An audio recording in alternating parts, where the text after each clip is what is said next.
আসসালামু আলাইকুম ওয়া রাহমাতুল্লাহ। ওয়া আলাইকুম আসসালাম ওয়া রাহমাতুল্লাহ। বিসমিল্লাহ আলহামদুলিল্লাহ ওয়াসসালাতু ওয়াসসালামু আলা রাসূলিল্লাহ আম্মা বাদ। আল আকিদাতুল ওয়াসিতিয়া এর উপর এটা আমাদের তৃতীয় ক্লাস, তাই না? জি। দ্বিতীয় ক্লাসে আমরা যেটা জেনেছিলাম যে আমরা সূরা আল ইখলাস এবং আয়াতুল কুরসির আলোকে আল্লাহ সুবহানাহু ওয়া তাআলার 18টা সিফাত সম্পর্কে আমরা ইলম অর্জন করেছিলাম, তাই না? জি। আজকেও আমরা আল্লাহ সুবহানাহু ওয়া তাআলার সিফাত সম্পর্কে জানবো, ইলম সম্পর্কে জানবো। আজকের বিষয় হচ্ছে ইলমুল্লাহি তাআলা। আল্লাহ সুবহানাহু ওয়া তাআলার ইলম বা জ্ঞান কত বেশি, তার জানার বিষয়টা যে কত ব্যাপক, এই সিফাত বা গুণটা মুসান্নিফ রাহমাতুল্লাহ আলাইহি তার কিতাবের মধ্যে এনেছেন সব কোরআন মজিদের বিভিন্ন আয়াত থেকে। কিসের থেকে? কোরআন মজিদের বিভিন্ন আয়াতে আল্লাহ সুবহানাহু ওয়া তাআলা তার ইলমের বা জানার যে তীক্ষ্ণতা, যে ব্যাপকতা, তিনি যে এত বেশি জানেন এবং এত ভালো জানেন, তার কোরআন মজিদের বিভিন্ন আয়াত থেকে তিনি এগুলো আমাদের আজকে জানাবেন। তো প্রথমে আমরা যে বিষয়টা জানবো, যে আয়াতটা, সেটা হচ্ছে কৌলুহু, আল্লাহ সুবহানাহু ওয়া তাআলার বাণী। এটা আছে সূরা হাদীদের 3 নম্বর আয়াতে। হুয়াল আউয়ালু ওয়াল আখিরু ওয়াজ যাহিরু ওয়াল বাতিনু ওয়া হুয়া বিকুল্লি শাইইন আলিম। হুয়া মানে তিনি, তিনি মানে এখানে কাকে বোঝানো হয়েছে? আল্লাহকে। হুয়া মানে তিনি, অর্থাৎ আল্লাহ। আল আউয়ালু, তিনি প্রথম, তার আগে কেউ নাই। আল্লাহ কি? আল্লাহই প্রথম, আল্লাহর আগে কেউ নাই। ওয়াল আখিরু, তিনি শেষ, তারপরে আর কেউ নাই। ওয়াজ যাহিরু, তিনি প্রকাশ্য। ওয়াল বাতিনু, তিনি অপ্রকাশ্য, অর্থাৎ প্রকাশ্যও তিনি, অপ্রকাশ্যও তিনি। অর্থাৎ আল্লাহর চেয়ে বেশি গোপনে আর কিছু নেই। মানে এমন কোনো জিনিস গোপন নেই যেটা আল্লাহর ইলমে নাই বা আল্লাহ জানেন না। আর যত জিনিস প্রকাশ্যে আছে সেটাও আল্লাহর ইলমে আছে, আল্লাহ জানেন। তারপরে বলছেন ওয়া হুয়া বিকুল্লি শাইইন আলিম, আর তিনি হচ্ছেন সর্ববিষয়ে জ্ঞানী। সর্ববিষয়ে কি? সব বিষয়ে তার জ্ঞান পরিব্যাপ্ত, সব বিষয়ে তিনি জানেন। এরপর দেখো আরেকটি আয়াত তিনি আমাদের সামনে আনবেন। এটা হচ্ছে সূরা আত-তাহরিমের 2 নম্বর আয়াত। ওয়া হুয়াল আলিমুল হাকিম, আর তিনি হচ্ছেন সর্বজ্ঞানী এবং বিজ্ঞ। হাকিম, বিজ্ঞ, প্রজ্ঞাময়। তারপরে সূরা আত-তাহরিমের 3 নম্বর আয়াতে আল্লাহ সুবহানাহু ওয়া তাআলা আরও তার সিফাত বর্ণনা করেছেন। আল আলিমুল খাবির, তিনি হচ্ছেন আলিম, জ্ঞানী। তিনি হচ্ছেন খাবির, খবর রাখনেওয়ালা, অর্থাৎ সব কিছুর খবর তার কাছে আছে। এই পৃথিবীতে, জমিনে, আসমানে কোথায় কি হচ্ছে না হচ্ছে, সব সংবাদ কার কাছে আছে? আল্লাহর কাছে আছে। তাইলে আল্লাহ হচ্ছেন আলিম, আল্লাহ হচ্ছেন খবরদার, খবর রাখনেওয়ালা। এরপর কোরআন মজিদের আরেকটা আয়াত থেকে আল্লাহর ইলমের ব্যাপকতা আমাদের তিনি বুঝাচ্ছেন। সেটা হচ্ছে সূরা আস-সাবা আয়াত নম্বর 2। ইয়ালামু মা ফিল আরদি ওয়া মা ইয়াখরুজু মিনহা ওয়া মা ইয়ানজিলু মিনাস সামাই ওয়া মা ইয়ারুজু ফিহা। ইয়ালামু মানে জানেন, তিনি জানেন। কি করেন? জানেন। কি জানেন? মা ইয়ালিজু ফিল আরদি, মা যা, ইয়ালিজু নামে, ফিল আরদি আসমান থেকে, জমিনে আর কি, জমিনের মধ্যে যা কিছু প্রবেশ করে। ওয়ালাইজা ইয়ালিজুর অর্থ হইল প্রবেশ করা। এই জমিনের মধ্যে যা কিছু প্রবেশ করে তিনি তা জানেন।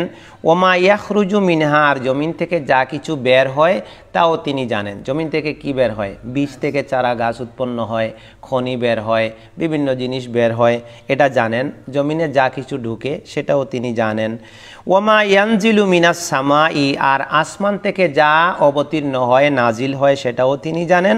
ওমা ইয়ারুজু ফিহা, এবং আসমানে যা কিছু উঠে তাও তিনি জানেন। আসমানে কি উঠে? মানুষের নেক আমল উঠে, ফেরেশতারা উঠেন, আবার আসমান থেকে বৃষ্টি নামে, ফেরেশতারা নামেন, আল্লাহর রহমত নামে।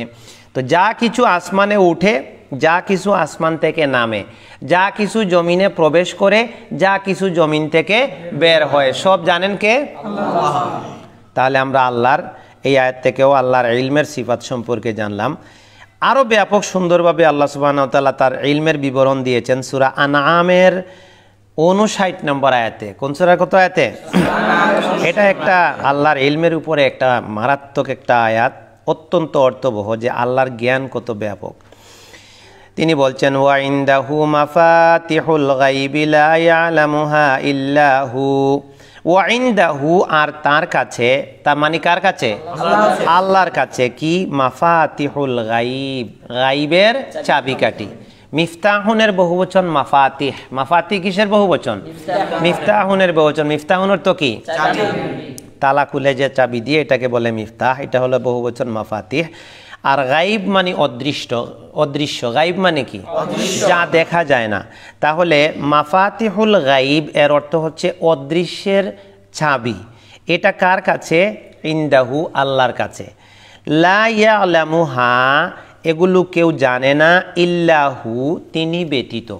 অর্থাৎ গাইবের যে বিষয়গুলো আছে, যেগুলো তিনি কাউকে জানাননি বা ওহির মাধ্যমে নবী রাসূলদেরকে জানাননি, এই গাইবের বিষয়গুলো একমাত্র তার কাছে গচ্ছিত রয়ে গেছে। আল্লাহ ছাড়া এগুলো কেউ জানে না। আর তিনি কি জানেন? ওয়ায়ালামু মা ফিল বাররি ওয়াল বাহরি, তিনি আরও জানেন মা ফিল বাররি। বাররুন মানে কি? স্থলভাগ। পৃথিবীর দুইটা ভাগ আছে, একটা হচ্ছে জল আর একটা হচ্ছে স্থল। জলভাগের পরিমাণই বেশি স্থলভাগের চেয়ে। আমরা তো বাংলাদেশে বসবাস করি, আমাদের বাংলাদেশের সাথেই আছে বঙ্গোপসাগর। কি সাগর? বঙ্গোপসাগর। আরও অনেক সাগর আছে, দরিয়া, পানি, এই বিভিন্ন সাগরে পৃথিবীর বেশি খেয়েছে। আর স্থল আছে কম। তো এখানে আল্লাহ বলছেন ওয়ায়ালামু, আর তিনি জানেন মাহফিল বাররি, স্থলভাগে কি হচ্ছে, কোথায় কে কি করছে, কোথায় লুকিয়ে আছে কে, কোথায় কে আল্লাহর ইবাদত করছে, কোথায় কে গুনার কাজ করছে, কোথায় কে খেলাধুলায় মত্ত আছে, কোথায় গোপনে কি হচ্ছে। এই জমিনে যা হচ্ছে তা আল্লাহ জানেন। ওয়াল বাহরি, সাগরের উপরেও অনেকে নৌকা দিয়া পাড়ি দেয় না, আবার সাগরের ভিতরেও কেউ ঢুকতে পারে। হ্যাঁ, তো ওখানেও সাগরে কি হচ্ছে, পানিতে কি হচ্ছে, সেটাও তিনি জানেন। আর কি জানেন? ওয়ামা তাসকুতু মিন ওয়ারাকাতিন ইল্লা ইয়ালামুহা। ওয়ামা তাসকুতু মিন ওয়ারাকাতিন, ওয়ামা তাসকুতু অর্থ পড়ে না, আর সাকতু অর্থ কি? পতিত হওয়া। পড়ছো না সাফাতুল মাসাদিরে? এই জন্য সাফাতুল মাসাদির আগে পড়া লাগে। ওই শব্দগুলোর মাসদার জানা থাকলে কোরআন হাদিসের অর্থ তুলতে সহজ হয়। তো আর সাকতু অর্থ পড়ে যাওয়া, আর তাসকুতু এটা সেগা, সাকাতা ইয়াসকুতু মুজারির সেগা। ওয়ামা তাসকুতু, আর পড়ে না। ওয়ামা তাসকুতু অর্থ কি? পড়ে না, পতিত হয় না। মিন ওয়ারাকাতিন, কোনো পাতা, ইল্লা ইয়ালামুহা, যা তিনি না জানেন। কত কোটি কোটি কোটি কোটি গাছ আছে, এই সকল গাছ থেকে, এই যে দেখো গাছ থেকে একটা পাতা যখন ঝরে, এই ইলমটাও আল্লাহর কাছে থাকে। সুবহানাল্লাহ। ওয়ালা হাব্বাতিন ফি যুলুমাতিল আরদি, কোন শস্য, হাব্বাতুন অর্থ কি? শস্য দানা, বীজ যেটাকে বলা হয়, এটা ফি যুলুমাতিল আরদি, জমিনের অন্ধকারে যেখানেই থাকে সেটাও আল্লাহ জানেন। মনে করো সরিষার দানা ছোট ছোট, তাই না? তারপরে ওই যে পাট শাক, লাল শাক, এই যে ছোট ছোট দানা, মনে করো যে 1 কেজি দানা, কত লক্ষ এখানে আছে কে জানে। এগুলো যখন জমিনের মধ্যে কৃষক ছিটায়া দিল, এই প্রত্যেকটা দানা জমিনের কোন অন্ধকারে লুকে আছে, প্রত্যেকটা বীজের জ্ঞান আল্লাহর ইলমে রয়ে গেছে। সুবহানাল্লাহ, কত ব্যাপক আল্লাহর ইলম। ওয়ালা রাতবিন ওয়ালা ইয়াবিসিন ইল্লা ফি কিতাবিম মুবিন। রাতবুন অর্থ হচ্ছে তাজা জিনিস, যেটা সতেজ, রস আছে। যেমন এই গাছগুলাতে রস আছে না? হ্যাঁ। ওয়ালা ইয়াবিসিন, ইয়াবিসুন মানে শুকনো জিনিস। তাহলে একটা গাছ যখন জমিনের সাথে সম্পৃক্ত, তখন এটাতে রস আছে, কিন্তু কাটার পরে এই যে আমরা যে টুলগুলাতে পড়ি, এগুলা এখন শুকিয়ে গেছে, এটা হচ্ছে ইয়াবিস। শুকনো জিনিস হচ্ছে ইয়াবিস, আর তাজা ভেজা জিনিসকে কি বলা হয়? রতবুন। তে কোথায় কোন শুকনো জিনিস লুকিয়ে আছে আর কোথায় কোন ভেজা জিনিস আছে, কোনটার মধ্যে রস আছে, কোনটার রস শুকিয়ে গেছে, আল্লাহ সব কি করেন? ইল্লা ফি কিতাবিম মুবিন, আল্লাহর স্পষ্ট কিতাবে লেখা আছে। এরপরে দেখো আমরা আল্লাহর আরও ইলম জানতে পারবো আরেকটা আয়াত থেকে, সূরা আল ফাতিরের 11 নম্বর আয়াতে আল্লাহ কি বলছেন? ওয়ামা তাহমিলু মিন উনসা ওয়ালা তাদাউ ইল্লা বিইলমিহি। হামালা ইয়াহমিলু, ওয়ামা তাহমিলু অর্থ হলো বহন করে না। আল হামলু অর্থ কি? বহন করা। তাইলে ওমা তাহমিলু আর বহন করে না মিন উনসা কোনো নারী, ওয়ালা তদাউ আর প্রসব করে না ইল্লা বিইলমিহি তার জ্ঞান ব্যতি রেখে। অর্থাৎ যে কোনো প্রাণী জাতি বাচ্চা প্রসব করে, মানুষ তো বটেই, যেমন আমরা আমাদের মায়ের পেট থেকে জন্মগ্রহণ করেছি, তাই না? কিন্তু আমরা আমাদের সৃষ্টির সূচনা লগ্ন থেকে কখন আমাদের কতটুকু বড় হওয়া দরকার, কোন সময় হাড্ডি দেওয়া দরকার, কোন সময় শরীরের গঠন পরিপূর্ণ করা দরকার, কোন সময় রূহ দেওয়া দরকার, কোন মাসে কোন তারিখে আমাদের আকৃতি কতটুকু হচ্ছে, কতটুকু কোন অঙ্গ বাড়তেছে, সব আল্লাহর ইলমে। আল্লাহ জানেন এটা, আল্লাহ দেখেন এবং তিনি ওইভাবে এটাকে বৃদ্ধি করেন। এই যে বলছেন যে ওমা তাহমিলু মিন উনসা, কোনো নারী কোনো প্রসব বহন করে না, বাচ্চা বা তার পেটে যা আছে সেটাকে বহন করে না, ওয়ালা তদাউ এবং কোন সময় কার, এই যে কত লক্ষ লক্ষ মানুষ দুনিয়াতে আসতেছে, প্রসব হচ্ছে, আল্লাহ সব তার ইলমে আছে। তিনি জানেন যে কোন মা কোন সময়ে তার পেটের সন্তানের বয়স কত হচ্ছে, কোন সময় তার দুনিয়াতে আসার টাইম, সব ওখানে আল্লাহ সুবহানাহু ওয়া তাআলা আরশের উপর থেকে সব দেখেন, সব পর্যবেক্ষণ করেন, এটা তার ইলমে রয়ে গেছে। এরপরে আল্লাহর আরও ইলম আছে, সূরা আত-তালাক এর 12 নম্বর আয়াতে আল্লাহর কি ইলম রয়ে গেছে। ওয়া কাউলুহু তাআলা, আল্লাহর বাণী, লিতা'লামু আন্নাল্লাহা আলা কুল্লি শাইইন কাদির ওয়া আন্নাল্লাহা কাদ আহাতা বিকুল্লি শাইইন ইলমা। লিতা'লামু অর্থ কি? তোমরা যাতে জানতে পারো। তোমরা কি? তোমরা যাতে জানতে পারো। কি জানতে পারো? আন্নাল্লাহা নিশ্চয় আল্লাহ, আলা কুল্লি শাইইন কাদির প্রত্যেক বিষয়ের উপরে কি? ক্ষমতাবান। ওয়া আন্নাল্লাহা আর নিশ্চয় আল্লাহ, কাদ আহাতা বিকুল্লি শাইইন ইলমা প্রত্যেকটা জিনিসকে তার ইলম দ্বারা বেষ্টন করে আছেন। প্রত্যেকটা জিনিসকে তার ইলম দ্বারা কি করে আছেন? মানে তার ইলমের বাইরে একটা সরিষার দানাও নাই, একটা পানির ফোঁটাও নাই, কোনো সূক্ষ্মাতি সূক্ষ্ম জিনিস কিচ্ছু আল্লাহর ইলম বা জ্ঞানের বাইরে নয়। সব কিছু আল্লাহ বেষ্টন করে আছেন। কোথায় কি আছে, কি হচ্ছে না হচ্ছে, সব আল্লাহ জানেন। ওয়াকাউলুহু তাআলা, আল্লাহর বাণী, সূরা আয-যারিয়াতের 58 আয়াত, এখানে আল্লাহর আরও ইলম আছে, বিবরণ আল্লাহর সিফাতের কথা। ইন্নাল্লাহা হুয়ার রাজ্জাকু যুল কুওয়াতিল মাতিন, এখানে আল্লাহর রাজ্জাক হওয়ার সিফাতের কথা বলা আছে। কিসের সিফাতের কথা? আল্লাহর রাজ্জাক হওয়ার কথা বলা আছে, তার শক্তির কথা বলা আছে। ইন্নাল্লাহা নিশ্চয় আল্লাহ, হুয়া তিনি, আর রাজ্জাক রিজিক দাতা। তাইলে রিজিকের মালিককে, তাইলে এটা আল্লাহর একটা সিফাত। প্রত্যেকটা প্রাণীর কাছে রিজিক পৌঁছায়া দেওয়া, এটা আল্লাহর সিফাত, আল্লাহর গুণ, আল্লাহর বৈশিষ্ট্য। আজকে কত পাখির বাসা আছে, ওই বাসাগুলোতে আমরা কেউ খাবার দিছি? কিন্তু ওই তার মা কোথাও থেকে কুড়াইয়া আইনা তার মার মাধ্যমে ওই পাখিগুলোর কাছে আল্লাহ রিজিক পৌঁছায় দিচ্ছে। অনেক জিনিস আছে রিজিক সে নিজে বহন করে না, গুদামজাত করেও রাখে না। সকালে জানে না যে সে একটু পরে কি খাবে, কালকে তো পরের কথা। এই সকল প্রাণীকে রিজিক দেওয়ার দায়িত্ব আল্লাহর, এটা তার সিফাত। আল কুওয়াতিল মাতিন, তিনি অত্যন্ত প্রবল শক্তিশালী, আল্লাহর শক্তিরও কোনো শেষ নাই।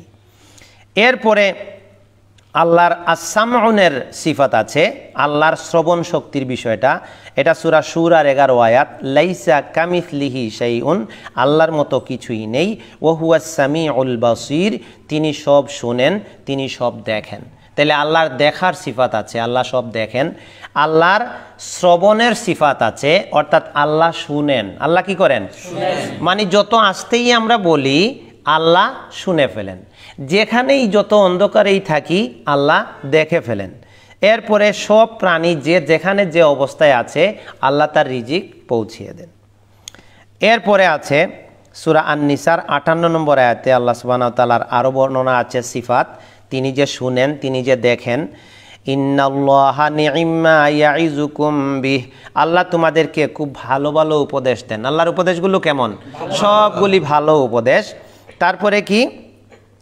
ইন্নাল্লাহা কানা সামিআম বাসীরা, আল্লাহ হলেন সর্বশ্রোতা, আল্লাহ হলেন সর্বদ্রষ্টা, তিনি সব শুনেন, তিনি সব দেখেন। সুবহানাল্লাহি বিহামদিহি। আমরা এই যে দেখো এই মুসন্নিফ রহমতুল্লাহ আলাইহি তাহলে কি করলেন তিনি, এই আল্লাহর ওই যে বলছেন না যে আল্লাহর সিফাত ঠিক তাই হবে, আল্লাহর উপরে ঈমান যেভাবে আল্লাহ তার কিতাবে নিজেকে উপস্থাপন করেছেন। তাহলে এই যে আমরা এতগুলি কি মানে আয়াত সব কোত্থেকে জানলাম, কোরআন থেকে তার আয়াতের মাধ্যমে আমরা জানলাম যে আল্লাহর ইলম যে কত বেশি, আল্লাহর দেখা যে কত ব্যাপক, আল্লাহর জানার বিষয়ে যে কত সূক্ষ্ম। তাহলে এই পাঠ থেকে, এই আল্লাহর সিফাতগুলো থেকে, এই আয়াতের মাধ্যমে আমরা যে জিনিসটা নিশ্চিত হয়ে গেলাম যে এই পৃথিবীতে যেখানে যা কিছু রয়ে গেছে, যত গোপনই থাক, আসলে কোনো কিছুই গোপন নয়, কোনো কিছুই কি নয়, গোপন নয়। যে যত আসতেই বলুক, আল্লাহর কাছে শুনতে এটা কোনো সমস্যা নাই, আল্লাহ সব শুনে ফেলেন। যেখানে যা কিছু হচ্ছে আল্লাহ সব কিছুর খবর রাখেন। এই সিফাতগুলো আল্লাহর যে আছে, আল্লাহ যে আমাদের জানায় দিলেন, এর কারণ কি? এর কারণ হচ্ছে আমরা আল্লাহকে যাতে এইভাবে ধারণা করতে পারি যে আমরা যেখানে থাকি, যা কিছু করি, সব কিছু আল্লাহর ইলমে আছে, তিনি দেখেন, তিনি শুনেন। এই জিনিসটা, এই আকীদাটা যখন আমাদের মধ্যে থাকবে, তখন কি হবে, আমাদের ফায়দাটা কি হবে? আল্লাহর পরে এই আকীদা, আমাদের আল্লাহ সম্পর্কে এই স্বচ্ছ আকীদা থাকলে আল্লাহর ইলমের, তাহলে আমাদের কি হবে ফায়দা? আমরা অপরাধ থেকে দূরে থাকতে পারবো। কিসের থেকে দূরে থাকতে পারবো? আমি একটা অন্যায় করব, আমি জানি যে এখানে কেউ দেখবে না, কিন্তু দেখবেন কে? আমি একটা কথা বলবো, কেউ শুনবে না, কিন্তু শুনবেন কে? আমি এমন এক জায়গায় আছি, কেউ জানে না, কিন্তু জানেন কে? এই বিশ্বাস যার আছে, এই মানুষ সহজে গুনায় জড়াবে না। হাসরের মাঠে তো মানুষ এই কারণেই বেশি অপরাধী হবে এবং জাহান্নামে যাবে। এটা অন্য একটা সূরা, এটা সূরা ফুসসিলাত বলে এটারে।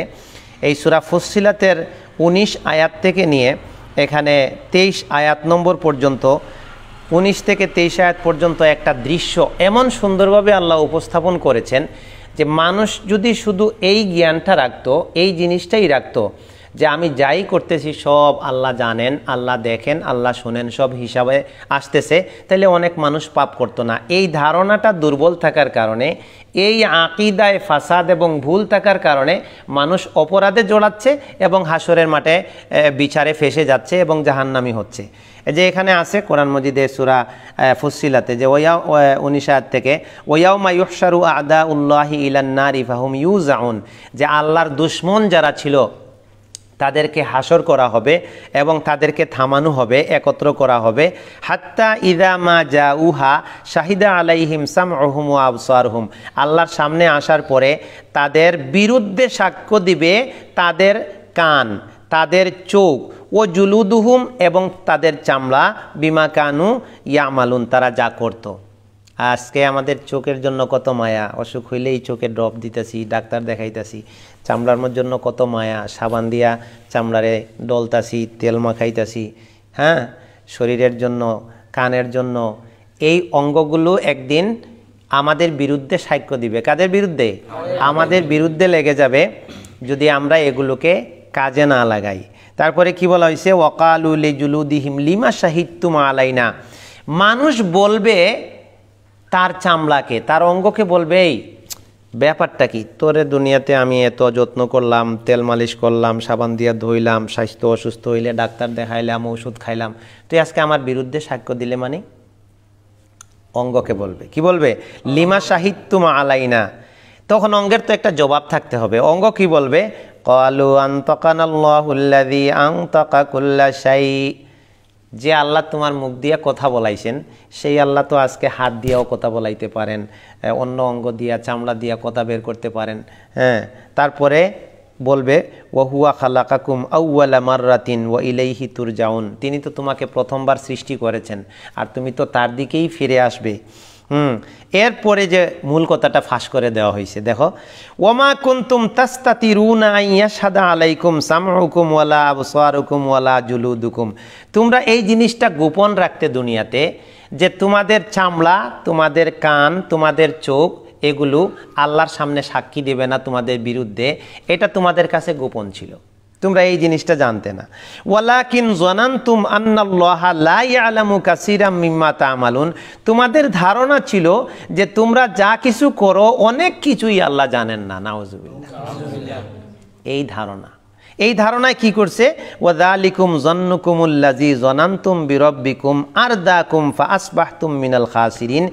এই আল্লাহ সম্পর্কে এই ভুল আকীদা, আল্লাহ সম্পর্কে এই ভুল ধারণা আজকে তোমাদেরকে ধ্বংস করে দিয়েছে। আজকে তোমরা ক্ষতিগ্রস্ত, তোমরা জাহান্নামী। নাউযুবিল্লাহ। এই জন্য আকীদার বই পড়তে হয়। কিসের বই পড়তে হয়? আকীদার বই। এই আকীদার পাঠ এতই দুর্বল, এটাকে মানে হিসাবেই আনা যায় না। যে পাঠগুলো বেশি দরকার মানুষের, মানুষকে মানুষ বানাবে, মানুষকে আখেরাতমুখী করবে, মানুষের মধ্যে মানুষত্ব তৈরি করবে, যে অধ্যায় বা যে আয়াত, যে পাঠগুলো মানুষকে তার রবের সাথে পরিচয় করায় দেবে, মানুষ তার রবকে চিনবে, তার রবের হুকুমের মধ্যে আসবে, এই জ্ঞানগুলোর চর্চা সবচেয়ে বেশি দরকার। এই জন্য আকীদা, ঈমান শিখতে হয়। সাহাবীরা আগে ঈমান শিখতেন, সাথে কোরআন শিখতেন। তাআল্লামনাল ঈমান, তারা বলতেন আমরা ঈমান শিখি। ঈমানের উপরে পড়াশোনা, আল্লাহ সম্পর্কে পড়াশোনা। তাইলে এখান থেকে তো আমরা আল্লাহর সিফাতগুলো জানলাম, আকীদাতুল ওয়াসিতিয়ার এই যে আল্লাহর ইলম জানার বিষয়টা, আল্লাহর দেখার বিষয়টা, আল্লাহর শোনার বিষয়টা, এই যে আল্লাহর সিফাতগুলো জানলাম। আর হাসরের মাঠে মানুষ ফেসে যাবে শুধু এই কারণে যে মানুষের এই ইলমের মানে আল্লাহর ইলম সম্পর্কে মানুষের স্বচ্ছ ধারণা না থাকার কারণে, যে আমি যে দুনিয়াতে এত কিছু করে যাচ্ছি, মানুষ এটা অনেক কিছুই বুঝতেছে যে না, এটা তো গোপন থেকে যাচ্ছে। আর আসলে যে এটা গোপন থাকতেছে না, এটা যে আরও ব্যাপকভাবে প্রচার পাবে, ব্যাপক হয়ে দাঁড়াবে। দুনিয়াতেও অনেক অপরাধ প্রকাশিত হয়ে যায়। কি হয়ে যায়? অনেক অপরাধী আছে যারা অপরাধ করার সময় জীবনেও চিন্তা করেনি যে আমার এই অপরাধ প্রকাশ পাবে। অনেক চোর ডাকাত আছে, তারা মনেও করেনি যে আমার এটা ফাঁস হয়ে যাবে। অনেক অন্যায় করেছে, জানেও না যে এটা সংবাদে প্রচার হবে, এটা বিভিন্ন জায়গায় আপনার প্রচার হয়ে অনলাইনের মধ্যে চলে যাবে, সবাই এটা জানতে পারবে, জীবনেও ধারণা করেনি, কিন্তু দুনিয়াতেই প্রকাশ হয়ে গেছে। আর আল্লাহর আদালতে মানুষ যখন উঠবে, সব হাসরবাসীর সামনে মানুষের অন্যায়গুলো প্রকাশিত হয়ে যাবে। নাউজুবিল্লাহ মিন যালিক। এই জন্য আমাদের অঙ্গ প্রত্যঙ্গ আমাদের বিরুদ্ধে চলে যাবে যদি আল্লাহর হুকুম মতো না চলে। আর হাসরের মাঠে এই অঙ্গই বলবে যে তোমার আল্লাহ সম্পর্কে আকীদা ভুল ছিল, আল্লাহ সম্পর্কে তোমার চিন্তা চেতনা ভুল ছিল, তুমি জানতা, তুমি এটা মনে করতা যে লা ইয়ালামু কাসীরাম মিম্মা তা'মালুন, তোমরা যা করো অধিকাংশই যেন আল্লাহর খবর নাই। এই আকীদা তোমারে আজকে জাহান্নামে ঢুকায় দিছে।